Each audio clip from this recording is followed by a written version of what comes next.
2020 quedará en la historia como el año del COVID-19. La enfermedad lleva el número del año en que se detectó, 2019, pero fue 2020 el año que se vio trastocado por la pandemia. Confinamientos, mascarillas, alcohol en gel, protocolos de salud, cuarentenas, términos y medidas que irrumpieron en la vida de prácticamente todos los habitantes del planeta. El llamado nuevo coronavirus se propagó primero en Wuhan, megalópolis en el centro de China, donde se detectaron los primeros casos. Desde allí se extendió al resto de Asia y luego a Europa. El 11 de marzo, la Organización Mundial de la Salud declaró la enfermedad del nuevo coronavirus una pandemia. Para entonces, Italia y España se habían convertido en el epicentro de la pandemia, seguidas por el Reino Unido, donde incluso el primer ministro Boris Johnson resultó contagiado y necesitó cuidados intensivos. Pocos días después, los Juegos Olímpicos de Tokio fueron postergados, algo que solo había ocurrido durante las guerras mundiales. En la mayoría de los casos, la respuesta de los gobiernos fue drástica. A mediados de abril, cerca del 60% de la población mundial, unos 4.500 millones de personas, llegó a verse afectada por algún tipo de confinamiento. En los primeros meses hubo escasez de materias primas. Faltaban mascarillas, insumos médicos y hasta respiradores, fundamentales en los casos más graves. En algunas ciudades colapsaron los hospitales, pero también los sistemas mortuorios.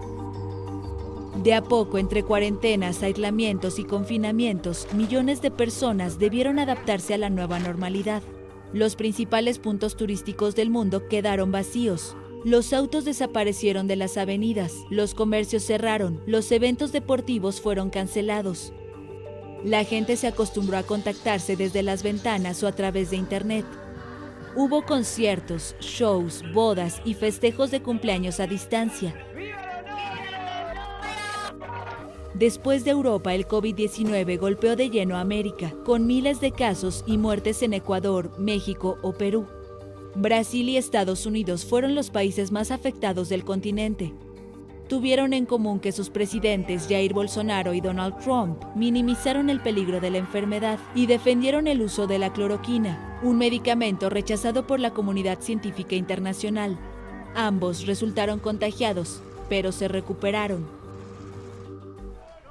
El año también será recordado por protestas contra el racismo históricas en Estados Unidos, a raíz de la muerte de George Floyd el 25 de mayo. La imagen de Derek Chauvin, un policía blanco de Minnesota asfixiando a Floyd durante 8 minutos y 46 segundos, se volvió viral y generó indignación. Miles salieron a las calles de todo Estados Unidos y luego en otros países. Todos unidos bajo la consigna Black Lives Matter, las vidas negras importan, denunciando la brutalidad policial y reclamando justicia e igualdad. En varias ciudades las protestas no cedieron y no dan señales de que vayan a terminar.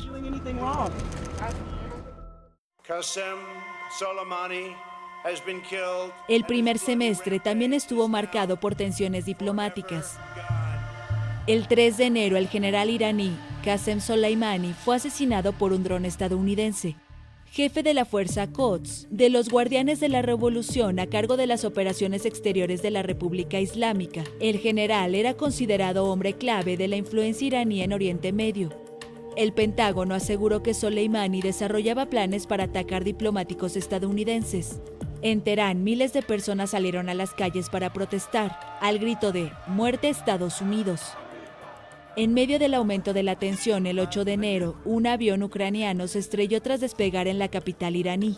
Pocos días después, la República Islámica admitió que sus fuerzas lo habían derribado por accidente, cuando dispararon una andanada de misiles contra 2 bases iraquíes con tropas estadounidenses. Las 176 personas a bordo murieron. 3, 2, 1. Enero también pasará a la historia como el mes en que se concretó el Brexit. A las 23 horas del 31 de enero, con fiesta para algunos y decepción para otros, el Reino Unido finalmente dejó la Unión Europea. El territorio del bloque disminuyó 5,5% y la salida de 66 millones de personas redujo la población de la Unión a unas 446 millones de personas. El divorcio dio inicio a un periodo de transición de 11 meses, que siguió envuelto en dificultades y desacuerdos.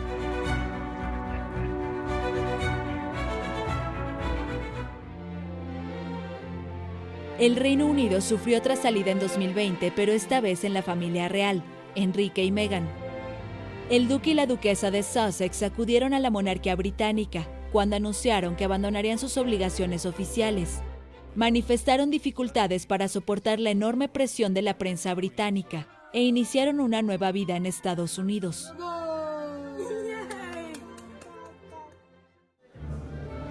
En junio, casi el 78% de los rusos convalidaron una reforma constitucional que autoriza a Vladimir Putin a permanecer potencialmente en el poder hasta 2036. Las enmiendas incluyen medidas como la inclusión en la Constitución de la fe en Dios y el matrimonio como institución heterosexual. La oposición cuestionó los resultados. Cuando todavía se permitían las fiestas y ceremonias masivas, el Oscar se rindió a una película surcoreana. Dirigida por Bong Joon-ho, Parásito se convirtió en la primera película en un idioma distinto al inglés en quedarse con el premio principal. La comedia negra que aborda las divisiones de clases se alzó con 4 estatuillas: Mejor Película, Mejor Director, Mejor Filme Internacional y Mejor Guión Original.